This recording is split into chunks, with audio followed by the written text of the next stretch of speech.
In this video, we will be creating this. A framework that allows you to do three things. Number one, gather information about the prospect.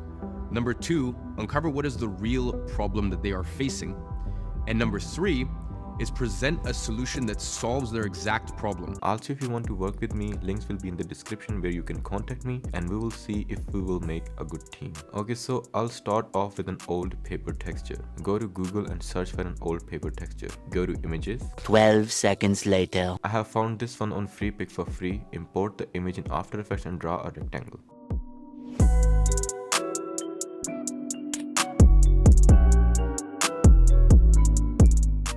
Set the color to something brown, set the stroke to 5. Now go to Contents, Shape, Stroke and set the taper, start and end length to 35. Now I'll type my text which is 1 and set the text color to the same as the stroke's color. I will adjust its position and scale. Now I will type my main text. I'll just type Iman Gadzhi editing probably. The font is not really going with the background paper. Just choose any font that you like, but for the sake of this tutorial, I'll just stick to Monstrat. Now make another rectangle, adjust its position, make it center aligned. Now go to Shape and set the taper's end length and start length to 35. Now here's a time-saving hack. I know most of you are aware of Envato elements, so I'll use some character animation from Envato. Now Envato is not that professional, but if you know how to utilize it, it's a useful tool. So I'll probably search for something like editing video concepts. Okay, so I have found this one which looks pretty cool. So I'll just download it, open the zip file and copy the project file. Import that into After Effects, bring that into the timeline. Adjust the position and I'll just turn off its background. It looks too childish by the way. Set the blending mode of it to multiply.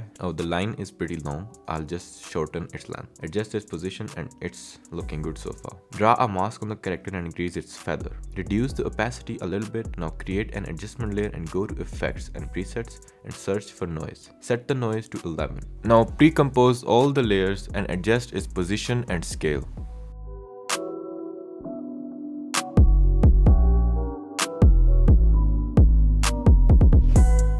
Now adjust the position, select the polygon tool and set the points to 3. Adjust its rotation, duplicate and repeat the process.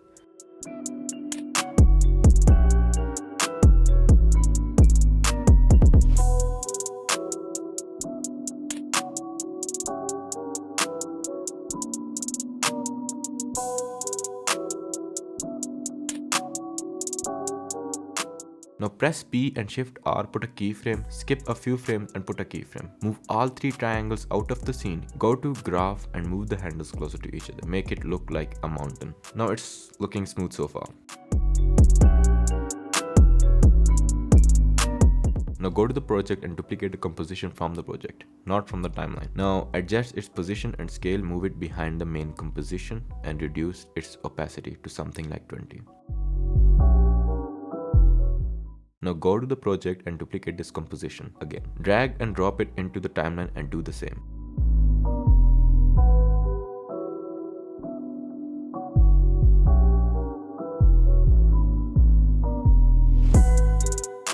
Now before we do anything, we'll make the background. Create a new solid layer, go to Effects and Presets and search for Gradient Ramp. We'll set the white color to something dark blue. Move the start of the ramp of black color a little. Duplicate the layer and search for grid. Set the border to 3 and play with the corner values according to your liking. Decompose a grid layer and draw a mask around it. Increase the feather of the mask and reduce its opacity and then invert the mask. I'll go ahead and make the boxes even smaller.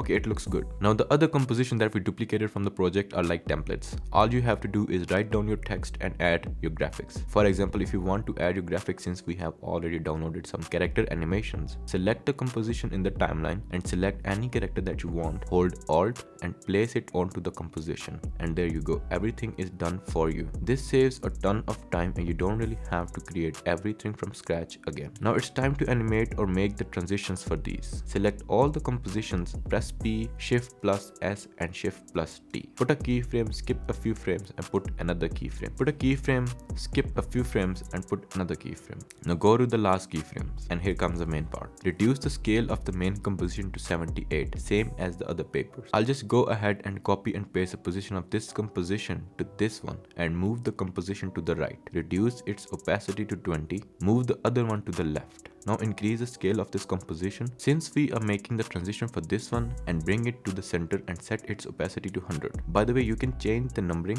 I just wrote them randomly. I'll change them so the transition makes some sense.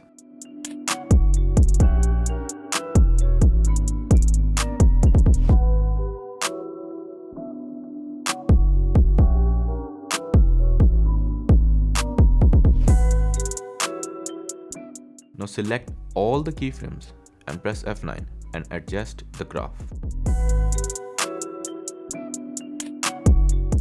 And we have something that looks like this.